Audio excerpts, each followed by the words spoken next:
이혜인 시인이라는 분이 쓴 시 가운데 이 고난의 신비라는 시가 있습니다. 시를 보면은 이렇게 시작이 됩니다. 인생에서 고난은 피할 수 없네. 고난은 선택이 아니라 필수라네. 오늘 내 인생 고난이 아니어도 내일도 아니라 말할 수 없네. 이렇게 쭉 이어지는 시가 있습니다.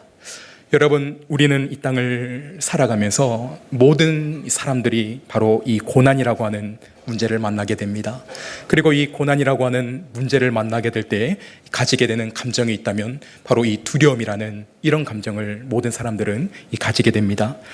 특별히 오늘 살아가는 수많은 사람들이 두려움과 이 불안이라고 하는 감정을 얼마나 많이 가지고 살아가고 있습니까? 그래서 대표적으로 오늘날 이 두려움과 불안에서 시작되는 이 우울증이라고 하는 문제는 이제는 많은 사람들이 마음의 감기라고 이야기할 만큼 수많은 사람들이 겪고 있는 그런 문제 가운데 하나입니다. 그래서 최근 세계보건기구 발표에 따르면 인류를 괴롭히는 세계 3대 질환 중에 하나가 바로 이 우울증이다 이야기를 합니다. 그리고 앞으로 2020년경에는 세계 모든 나라, 모든 연령에서 나타날 질환 중 1위를 차지할 문제가 바로 이 우울증이 될 것이다. 그렇게 분석을 하고 있습니다. 여러분, 그렇다면 이런 통계가 오늘 우리에게 보여주고 있는 것은 무엇입니까? 오늘을 살아가는 수많은 사람들이요, 그만큼 자신의 삶 가운데 두려움을 느끼고 내일에 대한 미래의 불안함을 가지고 살아가고 있다는 것이죠. 하나님의 자녀로 살아가는 오늘 저와 여러분의 삶도 동일하지 않습니까? 여러분, 우리가 믿음으로 신앙생활을 시작할 때에 그때 기대를 가지게 되는 그 기대감은 무엇입니까? 이제는 우리가 예수 그리스도 그분을 믿음으로 인해서 우리의 삶이 앞으로 늘 잘 될 것만 같은, 앞으로 우리의 삶이, 우리의 가정이 탄탄대로를 달릴 것만 같은 그런 기대를 많은 사람들이 가지게 됩니다. 그러나 여러분, 우리가 기대하는 그 기대감과는 다르게 때로는 삶의 풍랑을 만나기도 하고 참 우리 힘으로는 감당할 수 없는 그런 고난과 어려움을 경험할 때도 있는 것이 바로 우리들의 삶이라는 것이죠. 오늘도 이렇게 겉으로는 멀쩡하게 앉아 예배를 드리지만 참 삶에서 이런저런 크고 작은 풍랑을 만나 삶에서 지치고 꺾임당하고 또 내일에 대한 불안감과 염려를 가지고 예배하는 분들 이 자리에 계시지는 않습니까? 여러분, 우리 삶에 늘 크고 작은 고난이 있고 그리스도인이라고 해서 그 고난을 피할 수는 없습니다. 그러나 우리가 분명히 기억하고 확신할 수 있는 한 가지 사실이 있다면 성도의 고난은 결코 그것이 고난과 절망으로 끝나지 않는다는 사실입니다. 우리가 만나는 고난 가운데에는 반드시 하나님의 선한 도우심이 있습니다. 우리가 만나는 그 고난의 여정 가운데에는 반드시 우리에게 주어지는 하나님의 간섭하심과 은혜가 주어진다는 것입니다. 이것을 예배하는 우리 모두가 오늘 말씀을 통해 확신하게 되시기를 주님의 이름으로 축원드립니다. 그렇다면 이처럼 우리 삶의 풍랑으로 인해 참 두려움과 불안을 경험하는 그런 삶 가운데 진정한 도움은 어디에 있는가? 그 해결책은 어디에 있는가? 오늘 말씀을 통해 몇 가지로 함께 나누고자 합니다. 오늘 우리가 읽은 마태복음 14장 본문의 시작을 보게 되면은 그 앞전의 사건이 이렇습니다. 예수님께서 들판에 모인 수천 명의 사람들을 바로 그 오병이어 기적을 통해서 수많은 사람들을 배불리 먹이시고 또 12광주리가 남는 그런 놀라운 이적을 일으키십니다. 그리고 그 오병이어 사건 이후에 예수님께서는 그의 제자들을 재촉하여 이 갈릴리 바다를 건너도록 배를 타도록 인도하시는 것을 오늘 본문은 그렇게 시작이 되어집니다. 자, 그런데 오늘 본문 24절 한번 보시게 되면은 이런 말씀이 기록되어 있습니다. 배가 이미 육지에서 술이나 떠나 바람이 거스름으로 물결로 말미암아 고난을 당하더라 말씀을 하고 있습니다. 제자들이 예수님께서 태워보내신 그 배를 타고 이제 그 밤바다를 제법 멀리 육지에서 떨어져 항해를 해서 왔는데 그 갈릴리 밤바다 한가운데 큰 풍랑을 제자들이 만나게 되었다는 것이죠. 특별히 오늘 본문 24절에서 이 고난을 당하더라 할 때 이 고난이라는 단어의 원문을 보게 되면은 그 산모가 해산하는 그 고통을 나타내는 단어가 바로 오늘 24절에 이 고난을 당하더라 할 때 동일하게 사용되어지는 단어입니다.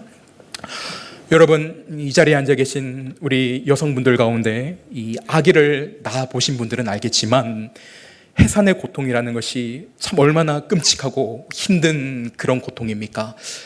저도 남자이기 때문에 아이를 낳아보지 않았기 때문에 그 고통을 직접 다 알 수는 없지만 저희 아내가 그 2명의 자녀를 낳으면서 그 옆에서 이 해산하는 몇 시간의 그 진통의 과정들을 보면서 정말 이 해산하는 것이, 아이를 낳는 것이 얼마나 참 힘이 들고 고통스러운 것인가를 어느 정도 짐작은 할 수 있는 것 같습니다.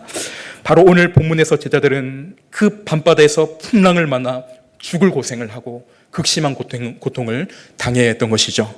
뿐만 아니라 만약 그 밤바다 가운데 그 제자들이 타고 있던 배가 뒤집히기라고 한다면 그들은 바로 그 자리에서 죽을 수밖에 없는 그런 죽음의 위기까지 이 제자들은 느끼게 되었을 것입니다. 바로 이런 죽음의 위기 그리고 두려움 속에서 이 제자들은 이 풍랑 가운데 살아남기 위해서 그들이 지고 있는 배의 노를 힘있게 저었을 것입니다. 그리고 그들 스스로 그들이 만난 그 풍랑의 문제를 해결하고자 했습니다. 그러나 여러분, 우리가 살아가면서 우리 삶의 크고 작은 이 풍랑의 문제를 만날 때에 인간의 힘으로는 도무지 해결할 수 없는 문제가 있습니다. 여러분, 그때는 내가 가진 그 수많은 재물들, 내가 가진 물질, 내가 가진 지식, 내가 지금까지 쌓은 모든 그 업적들과 경험들이 그 풍랑의 문제 앞에서는 우리 힘으로는 감당할 수가 없다는 것이죠.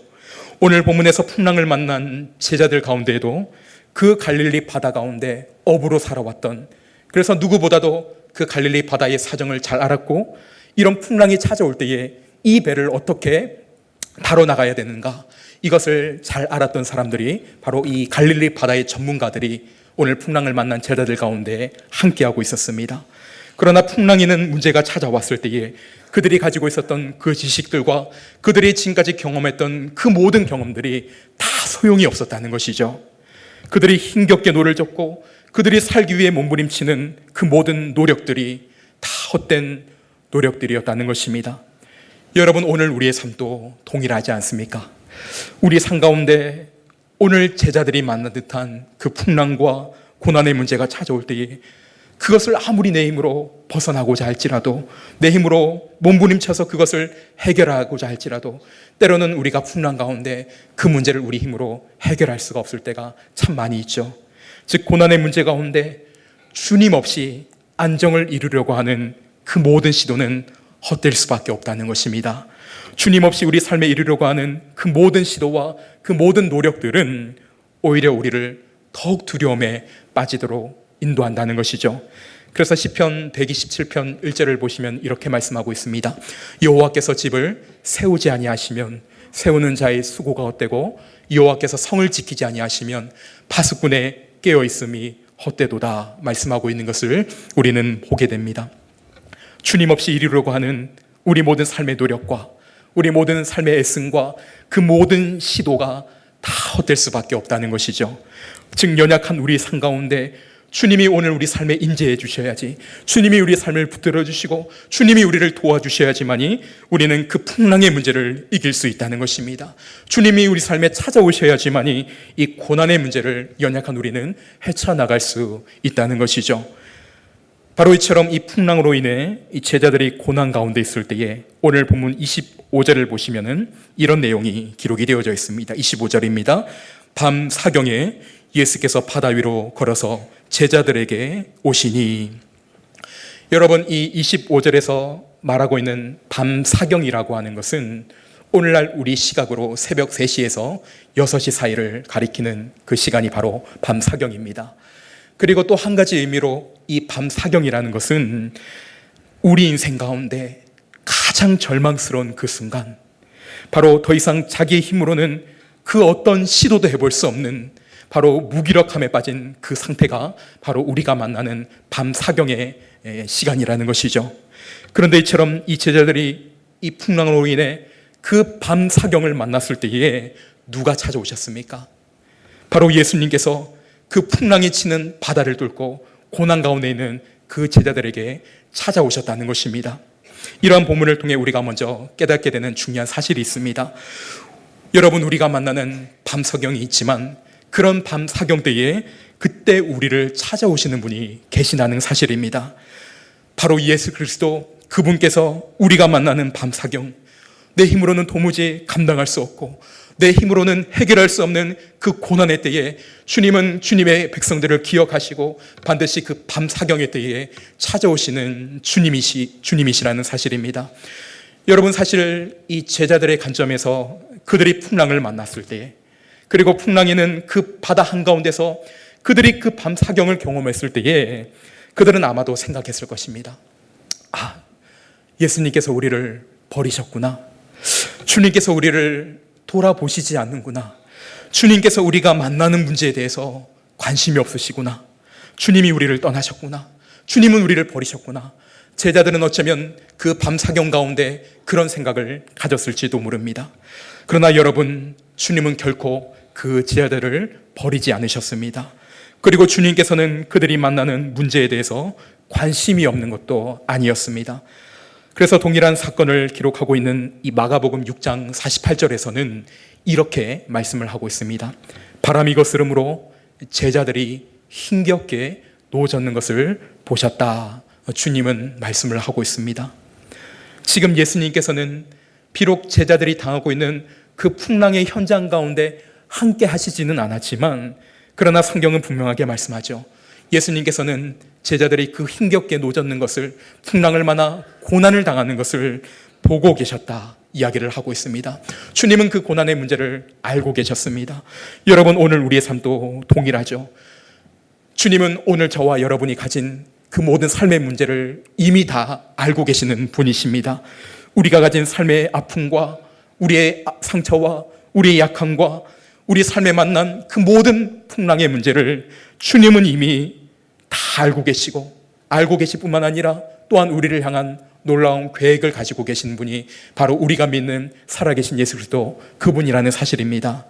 그리고 그 문제를 아실 뿐만 아니라 오늘 바로 그 고난의 현장 가운데 찾아오시는 분이 바로 우리가 믿고 의지하는 예수 그리스도, 그분이신 줄을 확신하게 되시기를 소망합니다. 바로 오늘 본문에서 예수님은 풍랑이 치는 바다 위, 바로 그 고난의 현장으로 제자들을 향해 친히 찾아오셨습니다. 오늘 우리 가운데 삶의 풍랑을 만나 여러 가지 절망이 있고 참 고난이 있고 내 힘으로는 해결할 수 없는 그런 아픔을 가진 분들, 오늘 이 예배 자리에 가운데 앉아 계십니까? 사람들은 아무도 내 마음을 알아주지 않고, 가족조차도 이 아픔과 상처를 알아주지 못하고, 그 누구도 나를 위로해 줄 자가 없고, 마치 나 혼자 남아있는 듯한 그런 상황 가운데서도 나를 떠나지 아니하시고, 나를 버리지 아니하시고, 나와를 고아와 같이 홀로 버려두지 아니하시고, 변화없는 신실한 사랑으로 찾아오시는 그 살아계신 예수 그리스도, 내 삶의 절망과 고난 가운데 찾아오시는 그 주님을 바라볼 수 있는 저와 여러분의 삶이 되기를 간절히 소망합니다. 내 약함을 자랑하라는 책이 있습니다. 이 책을 보면은 그 책의 저자인 이효진이라고 하는 한 자매가 이 책을 기록했는데, 이 자매가 이 3살 때 이 집에서 이 끓이고 있던 그 물이 그 아이의 얼굴로 이 엎어지면서 이 아이가 이 3살 때 얼굴 전체에 심각한 화상을 당하게 됩니다. 여러분, 우리가 참 상상해 보건대 여자 그 어린 아이가 온 얼굴에 화상을 입고 일그러진 얼굴로 평생을 살아가야 하는 그 아픔, 짐작이 되지 않습니까? 학교를 다니면서부터 이 아이가 이 친구들로부터 놀림감의 대상이 됩니다. 그리고 사람들이 자기의 얼굴을 보고 무서워하고 자기에게로 가까이 하지를 않는 것입니다. 그래도 이 어린아이가 한 가지 희망이 있었다면, 너가 앞으로 커서 20살이 되면은 수술을 받고 깨끗하게 나을 수 있어. 바로 이 엄마의 말을 믿고 감당하기 힘든 그 고통의 시간을 이 아이가 견디게 됩니다. 그러나 이 자매가 대학에 입학하고 자신의 상태가 수술이 불가능한 상태인 것을 알게 되자 이 자매가 하나님을 떠나게 됩니다. 하나님을 원망하게 됩니다. 그리고 절망과 좌절로 그 생애 가운데 여러 번 이 자살을 이 자매가 시도를 하게 됩니다. 그런 절망적인 삶을 이 자매가 살아가는데, 한 번은 어느 날 어느 한 사람의 손에 억지로 이끌려서 예배를 드리러 이 자매가 그 예배 자리 가운데 나아가게 됩니다. 그런데 그 예배 가운데 거기서 설교를 하시던 분이 이렇게 이야기하는 것을 듣게 됩니다. 여러분 가운데 마음이 참 공허하고 하나님을 향해 원망과 분노의 손가락질을 하고 내 삶이 왜 이러냐고 참 외롭고 죽고 싶은 사람이 있습니까?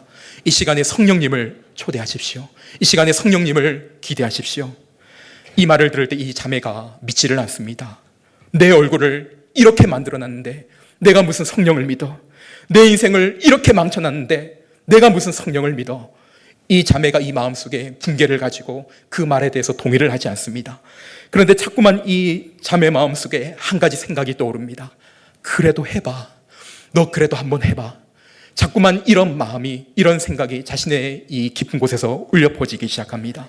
그러면서 이 자매가요, 손을 올리고 찬양을 하기 시작하고, 그리고 자기도 모르는 사이에 하나님 앞에 자기 자신을 내려놓기 시작합니다. 그리고는 혼자서 이 하나님 앞에 이렇게 이야기합니다. 하나님, 제 자신을 볼 때 너무 초라합니다. 저는 죽고 싶어요. 왜 태어났는지, 제가 어디로 가야 되는지 모르는데 저 어떻게 합니까? 그런데 그때 이 자매의 마음 한가운데 이 채워짐이 느껴지기 시작합니다. 그리고 그때 주님께서 이 자매에게 세밀하게 하셨던 말씀이 이렇습니다. 효진아, 너 힘들지? 너 많이 아프지? 그래도 내가 너 사랑한다. 그래도 내가 너를 사랑해. 이 하나님의 음성을 이 자매가 듣게 됩니다. 그러면서 그 자매가 쓴 책에서 이렇게 이야기를 합니다. 바로 그 하나님의 음성을 듣는 순간 그 내면에 환희와 감격이 벅차올라서 성령께서 자신의 텅 비어있는 그 마음을 채워주셔서 더 이상 그 마음의 밑바닥이 보이지 않더라는 것입니다. 화상으로 일그러져 있는 그 자기의 초라한 모습이 보여지지 않기 시작하더라는 것입니다. 그때부터 그 자매의 인생이 변화되기 시작합니다. 이전에 그 자매의 별명은 이랬습니다. 사람들이 자신을 파충류라는 그런 별명을 불렀고 저주받은 사람이라는 그런 별명을 달고 살았는데, 그때부터 그 자매가 자기 별명을 스스로 이렇게 짓습니다. 미스 헤븐이라고 하는 그 별명을 짓는데 뜻이 이렇습니다. 나는 천국의 대표자다. 하나님 나라의 대표자다. 하나님을 만나게 되니까, 하나님이 그 인생 가운데 찾아오시니까 그 인생이 완전히 새롭게 해석되기 시작했다는 것이죠. 그래서 힘든 사람, 죽고 싶은 사람, 자기와 같이 삶의 풍랑과 문제를 만난 사람들에게 이렇게 이야기를 합니다. 주님께서 당신을 만나 주실 것입니다. 주님께서 당신을 채워 주실 것입니다. 당신의 빈전을 있는 그대로 가져가십시오. 이렇게 이야기를 합니다. 오늘 여러분의 삶과 가정과 여러분이 속한 삶의 자리에서 참 내 힘으로는, 내 능력으로는 감당할 수가 없는 그런 풍랑의 문제가 여러분의 삶 가운데 찾아와 있습니까? 그러나 우리가 만난 그 밤 사경, 우리 삶의 가장 절망스러운 그때에 주님은 저와 여러분을 찾아오심을 믿으시기를 바랍니다. 우리의 문제를 아시고 또한 우리가 가지고 있는 그 수많은 문제들, 그 문제를 담당하시는 분이 우리가 믿고 의지하는 살아계신 예수 그리스도, 그분이심을 믿으시기를 바랍니다. 요한복음 14장에서 주님은 그래서 이렇게 말씀합니다. 내가 너희를 고아와 같이 홀로 버려두지 아니하겠다. 주님은 분명 우리에게 말씀합니다. 그러므로 세상의 어떤 풍랑 가운데서도 우리의 모든 사정을 다 아시고 우리를 세밀하게 아시는 주님, 우리의 고난의 때에 반드시 찾아오셔서 우리를 만나주시고 우리를 위로하시고 우리에게 세임 주시는 그 주님을 의지함으로 모든 문제를 넉넉하게 이기는 저와 여러분의 삶이 되시기를 주님 이름으로 축원드립니다. 다음으로 우리가 또한 이 풍랑 같은 이 고난의 문제를 만날 때 그것을 이길 수 있는 방법이 있다면 바로 주님의 말씀이 우리 삶 가운데 찾아올 때에, 주님의 말씀이 우리 심령 가운데 들릴 때에 우리는 그 고난의 문제를 이길 수가 있습니다. 오늘 본문에서 예수님은 이 풍랑을 만나 죽을 고생을 하는 제자들의 그 고난의 현장으로 찾아오셨습니다. 그리고 그 고난의 현장 가운데 찾아오신 예수님께서 그 제자들에게 하셨던 말씀이 있죠. 어떤 말씀을 하셨습니까? 27절 말씀을 우리 같이 한번 읽어보도록 하겠습니다. 오늘 본문 27절입니다. 예수께서 즉시 이르시되 안심하라, 나니 두려워하지 말라. 아멘. 여러분, 우리 삶 속에 염려와 두려움이 있고 풍랑과 같은 고난의 문제로 인해 정말 신음하는 그 밤사경에 그것을 이길 수 있는 방법이 있다면 바로 하나님의 말씀을 들을 때에, 하나님의 말씀이 우리의 심령 가운데 찾아올 때에 우리는 그 풍랑의 문제를 이기게 될 수가 있습니다. 하나님의 말씀이 내 심령 속에 들려지는 그때에 이 문제 가운데 하나님이 함께하고 계시구나. 하나님이 나를 외면하지 않구나. 하나님이 이 풍랑의 문제를 다 알고 계시구나. 하나님이 나를 도와주시는구나. 이 확신을 가지고 우리가 말씀을 통해 용기와 힘을 얻게 되면 그 풍랑의 문제는 이미 이긴 싸움이 된다는 것이죠. 그래서 이것을 대표적으로 잘 보여주고 있는 성경의 말씀이 있습니다. 사도행전 27장 말씀을 보게 되면은 바울이 이 제수의 신분으로 이 로마로 압송이 되는 그런 내용이 사도행전 27장에 기록이 되어져 있습니다. 그런데 바울을 싣고 로마로 향해 이 항해하던 배가 유라굴로라고 하는 큰 광풍을 만나게 됩니다. 그 배에 있던 모든 사람들이 혼비백산하고 이제는 우리가 다 죽었구나. 그러면서 어쨌든 살기 위해 그 배의 짐들을 버리고 그 배의 기구들을 모두 다 바다에 던져버리게 됩니다. 자, 그러면서 사도행전 27장 20절에 보면 그 상황에 대해서 이렇게 기록이 되어져 있습니다. 여러 날 동안 해도 별도 보이지 아니하고 큰 풍랑이 그대로 있음에 구원의 여망마저 없어졌더라 말씀을 하고 있습니다. 여러분, 여기서 구원의 여망마저 없어졌다라는 것, 이것은 바로 이 광풍으로 인해 그들이 살 소망을 다 잃어버렸다는 것입니다. 자, 그런데 그때 모든 사람들이 다 소망을 잃고 죽어가는 그 고난을 당하고 있을 때에 그 바울이 앞장서서 이렇게 이야기를 합니다. 내가 너희를 권하노니 이제는 안심하라. 너희 중 아무도 생명에는 아무런 손상이 없겠고 오직 배뿐이라. 이런 말씀을 바울이 외치게 됩니다. 여러분, 죄수의 신분으로 압송되어 가던 바울이 그 배에 있던 선장과 선주들과 모든 사람들을 다 격려하고 안심을 시킵니다. 여러분이 안심하라. 격려를 합니다. 여러분, 그렇다면 이것이 가능했던 이유가 어디에 있었습니까? 참 똑같은 풍랑을 만난 상황 가운데서도, 그래서 모든 사람들이 살 소망을 잃어버린 그 상황 가운데서도 바울이 이런 믿음의 선포를 할 수 있었던 그 이유가 어디에 있었던 것입니까? 그것은 바로 그 유라굴로라고 하는 그 위기와 그 문제의 강풍 앞에서 바울이 살아계신 하나님의 말씀을 들었다는 것입니다. 그래서 바울은 이렇게 이 고백을 합니다. 내가 속한 바 곧 내가 섬기는 하나님의 사자가 어젯밤에 내 곁에 서서 말하되 바울아 두려워하지 말라. 내가 가이사 앞에 서야 하겠고 또 하나님께서 너와 함께 항해하는 자를 다 내게 주셨다 하였으니 그러므로 여러분이여 안심하라. 나는 내게 말씀하신 그대로 되리라고 하나님을 믿노라. 아멘. 여러분, 바로 하나님의 살아계신 그 말씀, 하나님의 그 음성을 들었던 바울은 그 절망적인 광풍 앞에서 모든 사람들이 그 죽음의 위협을 느끼고 두려워하고 좌절하고 있을 때에 여러분이여 안심하십시오. 나는 하나님께서 내게 말씀하신 그대로 되리라고 나는 하나님을 믿습니다. 하나님의 그 말씀을 선포하고 있는 담대한 이 바울의 모습을 이 사도행전 27장을 통해 우리는 보게 됩니다. 여러분, 기억하십시오. 하나님의 말씀을 들을 때에 우리는 문제에서 승리할 수 있게 된다는 것입니다. 그리고 또 한 사람을 소개해드리면 이찬수 목사님의 이 보호하심이라는 책이 있습니다. 거기에 이 오행 국제 선교회 소속의 이 볼레타 스틸 크럼리라고 하는 한 여선교사님에 관한 이야기가 기록이 되어져 있습니다. 이 선교사님은요, 정말 신실한 분으로 정말 그 가정도 하나님과 하나님의 말씀을 사랑한 그런 가정이었습니다. 근데 이 선교사님의 가정 가운데 정말 참 뜻하지 않은, 상상할 수 없는 그런 불행이 찾아오게 됩니다. 이 가정에 3명의 자녀가 있었는데 이 3자녀가 모두 죽는 그런 불행이 찾아오게 됩니다. 첫째 아이는 4살 때 이 백혈병으로 죽게 되고, 그리고 둘째와 셋째 아이는 둘째가 18살, 셋째가 16살 되던 해에 함께 이 차를 타고 가다가 그 차가 사고가 나면서 즉사하는 그런 죽음을 참 만나게 됩니다. 여러분, 자녀를 키우는 입장에서 참 이보다 더 큰 고통이 어디에 있겠습니까? 그런데 이것이 전부가 아니라 그토록 신실하게 주님을 섬기던 목사이자 선교사이던 남편이 임파선 호지킨이라는 병을 앓다가 먼저 세상을 떠나게 됩니다. 여러분, 정말 사랑하던 그 세 자녀가 먼저 죽고 또한 남편마저 먼저 세상을 떠나는 이 아픔과 고통 속에서 어지간한 사람 같으면 하나님을 원망하고 믿음을 잃어버리고 참 낙심하는 그런 삶을 살아가지 않겠습니까? 그런데 그녀는 그 가운데서도 하나님을 여전히 섬기기 위해 혈혈단신으로 이 대만 선교사로 떠나게 됩니다. 그런데 그런 선교사님에게 또 불행이 찾아왔는데 선교지로 찾아간 그 대만에서 흉악부왕에게 그 성추행을 당하는 또 그런 아픔을 이 선교사님이 겪게 됩니다. 그런데 이분이요, 참 자신이 겪은 그 뼈아픈 고통과 그 비참한 환난 가운데서도 이렇게 고백을 하고 있습니다. 제가 한번 읽어드리겠습니다. 나는 하나님의 말씀에서 위로의 능력을 체험했습니다. 죽어가던 아들을 품에 안고 몸부림치던 밤에도 하나님은 말씀의 능력으로 나를 찾아오셨습니다. 남편이 숨 한 번 들이마시기 위해 죽을 힘을 다해야 했던 그 밤에도 하나님은 내게 찾아와 말씀해 주셨습니다.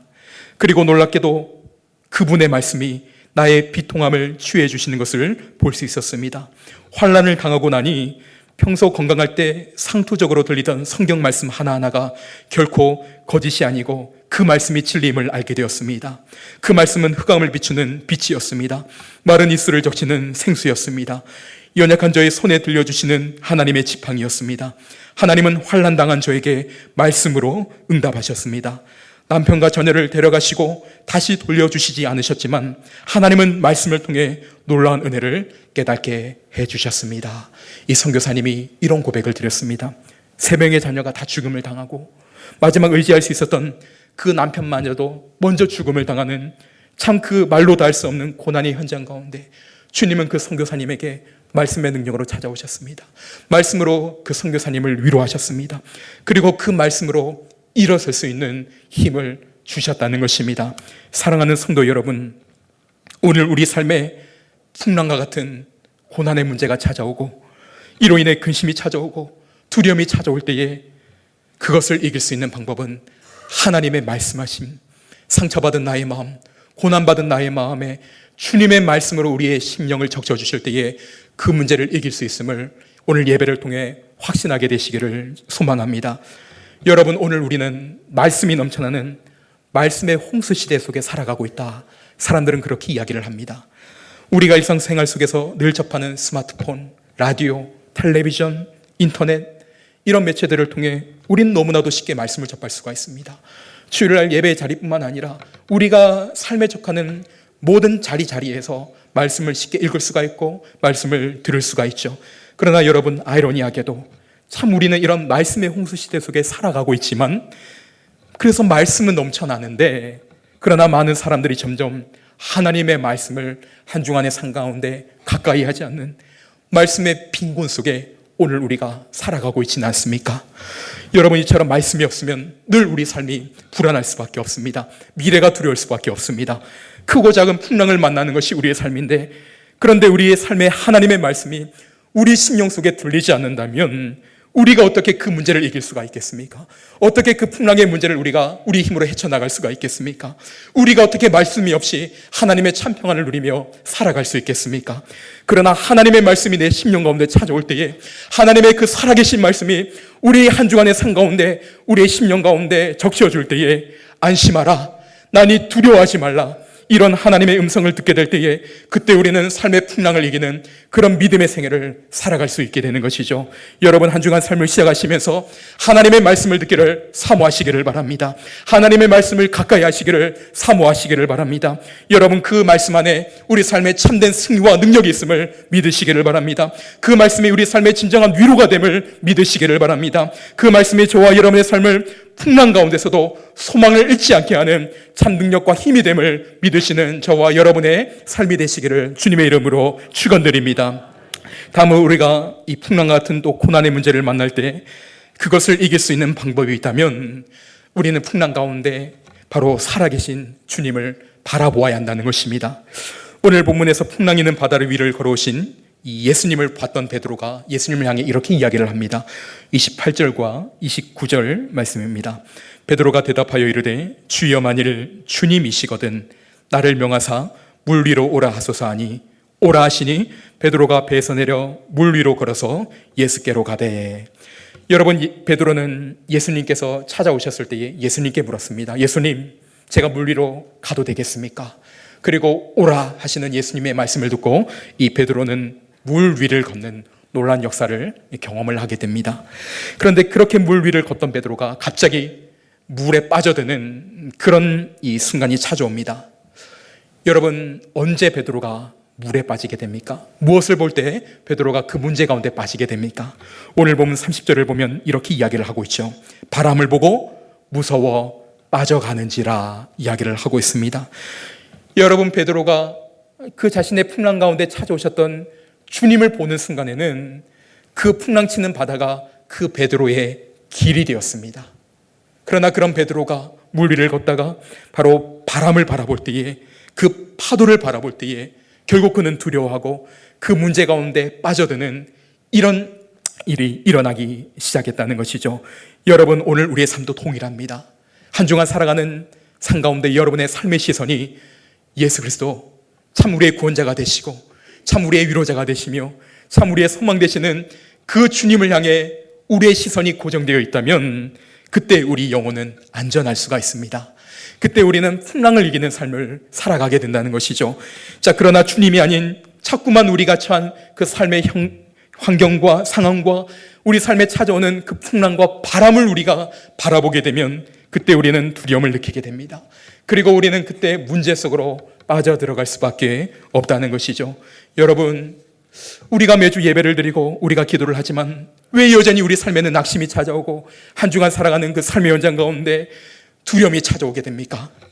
그것은 우리의 한 주간의 삶 가운데 우리의 시각이, 우리의 시선이 살아계신 예수 그리스도, 오늘 풍랑 있는 바다를 뚫고 그 물 위를 걸어오신 예수 그리스도, 그분께 우리의 시선을 두고 있는 것이 아니라 바로 우리의 문제의 풍랑을 주관하시는 그 주님께 우리의 시선이 머물러 있는 것이 아니라 자꾸만 풍랑에는 그 바다를 바라보고 자꾸만 그 바람을 바라보기 때문에 우리의 삶은 늘 좌절하고 늘 두려울 수밖에 없다는 것이죠. 그렇기 때문에 우리는 늘 문제에 매여 살아가는 그런 삶을 살아갈 수밖에 없다는 것입니다. 여러분, 한 주간 살아갈 때에 하나님 말씀을 듣기를 사모하고 하나님의 말씀을 묵상하고 이 어려운 시대 가운데, 이 가정 가운데, 우리의 가정 가운데, 우리 자녀 가운데, 우리의 생업 가운데, 우리의 직장 가운데, 그렇다면 과연 하나님 주시는 메시지는 무엇인지 하나님의 말씀에 귀를 기울이기보다 오늘날 나라의 경제와 경기의 흐름과 현실적으로 보여지는 이 어두운 세상의 현실들에만 우리의 시선이 머물러 있을 때에, 거기에 우리의 귀를 집중하게 될 때에 우리는 여전히 문제에 빠지는 그런 삶을 살아갈 수밖에 없다는 것이죠.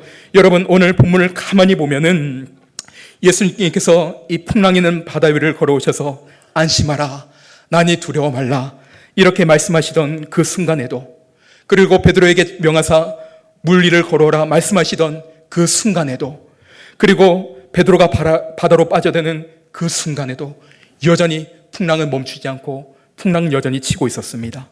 그러나 지금 예수님은 여전히 풍랑치는 그 바다 위에 서 계셨습니다. 여러분, 그렇다면 예수님은 왜 풍랑을 만나 고생을 하던 그 제자들 가운데 찾아오셨을 때에 배 안으로 즉시 들어오시지 않고, 그렇다고 즉각 풍랑을 멈추시는 것도 아니고 여전히 풍랑이 치는 그 바다 바깥에 그대로 서 계셨을까요? 바로 주님은 제자들에게 이것을 보여주고 계신 것입니다. 너희가 그토록 두려워했던 그 물, 너희가 두려워했던 풍랑치는 그 바다, 그런데 예수님은 너희가 두려워하는 그 문제의 바다 위에 서 계신 분이라는 것이죠. 제자들이 두려워했던 그 모든 문제를 발로 밟고 계신 분이 바로 주님이라는 것입니다.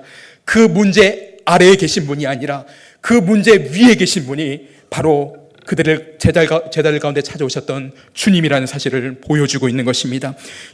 여러분, 풍랑은 여전히 치고 있지만 그러나 그 풍랑 위에서 풍랑을 밟고 계시는 그 주님을 발견하는 순간 그 풍랑은 우리 삶 가운데 더 이상 문제가 되지 않습니다. 여러분, 왜 풍랑이 문제가 되는 것입니까? 우리 삶의 풍랑을 만날 때마다 그 풍랑의 문제를 주관하시는 하나님, 그 풍랑보다 크신 하나님을 우리가 바라보지 못하기 때문에 여전히 풍랑이 두려울 수밖에 없고 하나님의 백성이라 하지만 여전히 내일의 미래를 염려하며 살아갈 수밖에 없다는 것이죠. 뒤집어서 말하면 우리가 만나는 그 삶의 풍랑이 아무리 크다 할지라도 그 풍랑보다 예수님께서 더 크신 분, 더 위대하신 하나님, 더 능력의 하나님이라는 사실을 우리가 믿음으로 확신하게 된다면 오늘 또 나를 위해 일하시는 그 주님을 바라볼 수 있는 영안의 눈이 저와 여러분의 삶 가운데 열리게 된다면 더 이상 그 풍랑은 우리 삶 가운데 문제가 되지 않는다는 것입니다. 그래서 시편 121편 기자는 오늘 우리를 향해 이렇게 말씀합니다. 내가 산을 향하여 눈을 들리라. 나의 도움이 어디서 올까? 나의 도움은 천지를 지으신 여호와에게서로다 아멘. 여러분, 그렇게 말씀을 하고 있습니다. 여러분, 우리의 영적인 눈을 들어 살아계신 주님을 바라보는 순간 더 이상 우리의 삶 가운데 찾아오는 문제가 되지 않습니다. 우리의 도움이 천지를 지으신 여호와 하나님 앞에 있기 때문에, 우리 문제보다 크신 하나님이 나의 하나님이 되시기 때문에 우리는 문제를 다 주님 앞에 내려놓고, 염려를 다 내려놓고 주님 주시는 참 평안을 누리며 살아갈 수 있게 되는 것입니다. 오늘 여러분 예배 가운데 여러분의 영적인 눈을 들어 살아계신 주님을 보게 되시기를 바랍니다. 환경을 보지 않게 되시기를 바랍니다. 우리의 진정한 도움이 천지를 지으신 주님께 있음을 확신하는 오늘 저와 여러분의 삶이 되시기를 간절히 소망합니다. 마지막으로 우리가 이 풍랑과 같은 고난의 문제를 만날 때 그것을 이길 수 있는 방법이 있다면 바로 예수 그리스도 그분께서 우리의 삶의 문제 가운데 찾아오시고 개입하실 때에 문제는 문제되지 않는다는 것입니다. 오늘 보면 32절 말씀입니다. 배에 함께 오름에 바람이 그치는지라.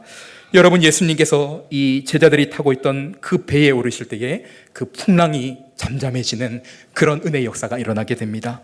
오늘 여러분의 삶의 문제가 있고, 가정과 자녀와 여러분의 직장과 그 모든 삶의 자리 가운데 문제가 있다 할지라도, 그러나 주님께서 그 문제의 환경 속에 찾아오실 때에 더 이상 문제가 되지 않는 그런 은혜가 임하게 된다는 것이죠. 여러분, 예수 그리스도 그분이 우리의 문제의 삶 속에 찾아오실 때에 우리의 모든 두려움과 염려와 걱정과 근심은 떠나가게 됨을 믿으시기를 바랍니다. 주님이 함께 하시는 그곳에 자유함이 있음을 믿으시기를 바랍니다. 주님이 함께 하시는 그곳에 참 기쁨과 평안이 있음을 믿으시기를 바랍니다. 주님이 함께 하시는 그곳에 승리가 선포되고 하나님의 능력과 하나님의 임재가 선포된다는 것을 믿으시기를 바랍니다. 그래서 예수 그리스도 그분이 우리의 문제에 찾아오시고 개입하실 때에 더 이상 문제가 문제되지 않는 그런 은혜가 임하게 된다는 것이죠. 그리고 바로 이런 하나님의 은혜를 경험한 그 배 안에 있던 제자들이 이렇게 고백합니다. 마지막 33절 말씀입니다. 배에 있는 사람들이 예수께 절하며 이르되 진실로 하나님의 아들이로소이다 하더라. 여러분, 여기서 이 제자들은 풍랑이는 그 밤바다, 정말 그들의 삶에 있어서 가장 절망적이었던 그 밤 사경을 경험했지만, 그러나 바로 그들은 그 밤 사경을 통해, 그 고난을 통해서 주님이 어떤 분이신지를 깨닫게 되었습니다. 바로 그 고난의 밤을 통해 그 배 안에 있던 제자들은 더 깊은 신앙으로 들어가는 그런 은혜를 누리게 되었다는 것이죠. 결론적으로 오늘 말씀을 통해 주님이 우리에게 주시는 메시지는 이것입니다.